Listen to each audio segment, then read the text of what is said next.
Then next हमारा आता है क्या, एडवांटेज ऑफ मैनवर, यानी कि जो खाद होते हैं उसके जैविक खाद के लाभ। It enhances water holding capacity of the soil, यानी जैविक खाद से मिट्टी की जल धारण करने की क्षमता जो होती है वो बढ़ जाती है। It make the soil porous due to which exchange of gases becomes easy, यानी कि इससे मिट्टी पोली बनी रहती है जिससे जड़ों में श्वसन क्रिया सरलता से होती है। In increase the number of friendly microbes, यानी जो इस खाद में लाभदायक जीवाणु जो होते हैं उनमें वृद्धि से तेजी होती है। It improve the textures of the soil, यानी कि ये खाद मिट्टी का पुनर्गठन करने में अधिक सक्षम होते हैं। इसके बाद हमारा आता है इरिगेशंस। इरिगेशन देखो, इरिगेशन होता है क्या, सिंचाई।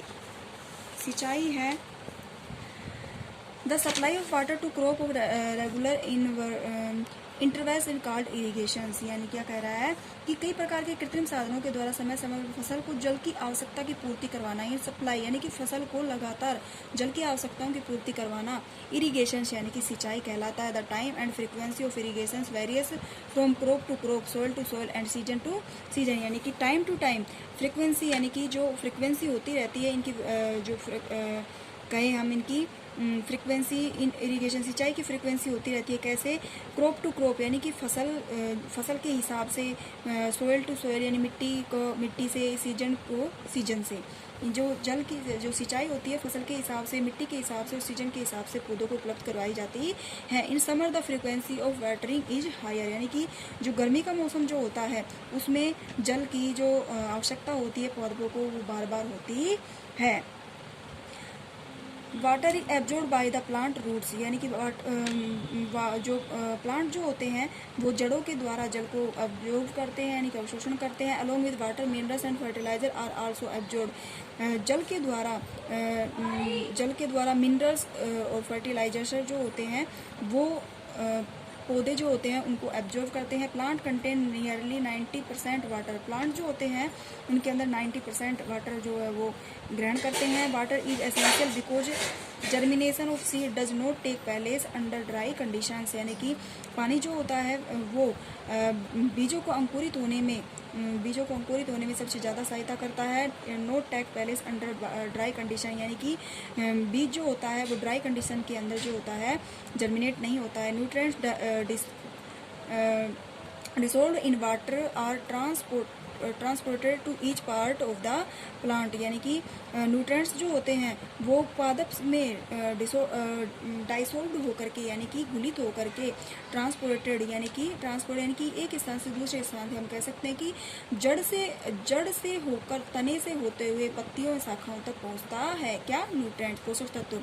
Water also protect the crop from both Frost and hot air current to maintain the moisture and of the soil for healthy crop growth. Field have to be water regularly, यानी कि हम कह सकते हैं कि लगातार पानी की जो सप्लाई पादपों में होती रहती है जड़ों के द्वारा स्टेम से होती हुई लीव तक पहुंचती है, वो फसल के अच्छे उत्पादन के लिए सहायक होती है।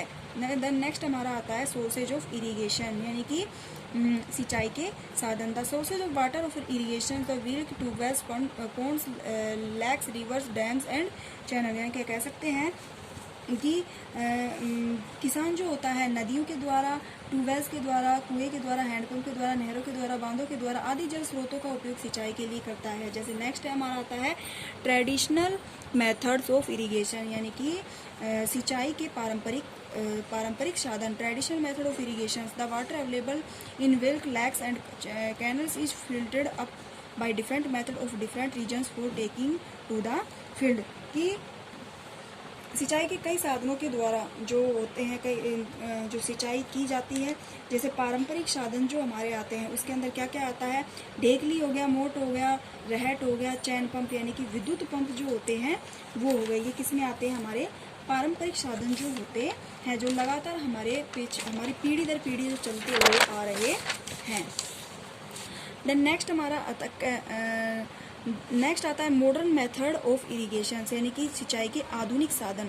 तो सिंचाई के आधुनिक साधन क्या है? Modern method is help to use water economically, यानी कि हमारे जो पानी की जो क्षमता है उसको देखते हुए जो आधुनिक साधन जो होते हैं वो बहुत ही लाभदायक होते हैं। The main method used are as follows. Main method देखो दो है, एक तो स्प्रिंकल सिस्टम और एक ड्रिप सिस्टम। स्प्रिंकल सिस्टम जो होता है इसे हम कहते हैं छिड़काव विधि, यानी कि छिड़काव के द्वारा। और ड्रिप सिस्टम जो होता है इसे हम कहते हैं बूंद बूंद सिंचाई करके, बूंद बूंद सिंचाई के द्वारा। The system is more useful in the uneven land where sufficient water is not available, यानी कि जो स्प्रिंकल सिस्टम होता है वो ऐसे क्षेत्र के अंदर इसका उपयोग किया जाता है जहाँ पर असमतल भूमि पाई जाती है और जहाँ पर पानी की मात्रा भी बहुत कम होती है। The perpendicular pipes having rotating nozzles to on top are jointed to the main pipeline at regulate intervals. हम कह सकते हैं कि जो ये देखो पाइप दिखा रखे, पाइप और इनके ऊपर नोजल लगा हुआ होता है और इसके द्वारा जो इनके दोनों सिरे जो होते हैं उसके द्वारा पानी का छिड़काव किया जाता है।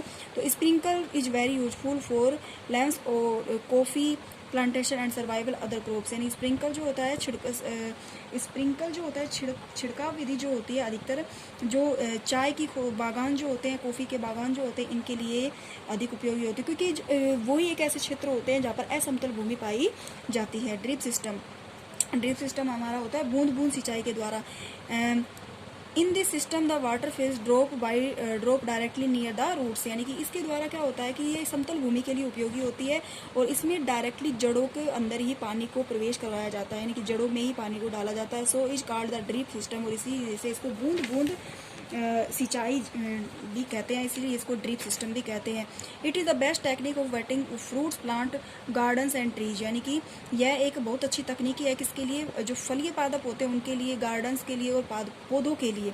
इसमें क्या होता है सीधा जड़ों में डायरेक्ट पानी जाता है। Water is not wasted at all, यानी कि इस विधि के द्वारा जो पानी होता है वो वेस्ट नहीं होता है, यानी कि पानी जो होता है वो वेस्ट नहीं होता है,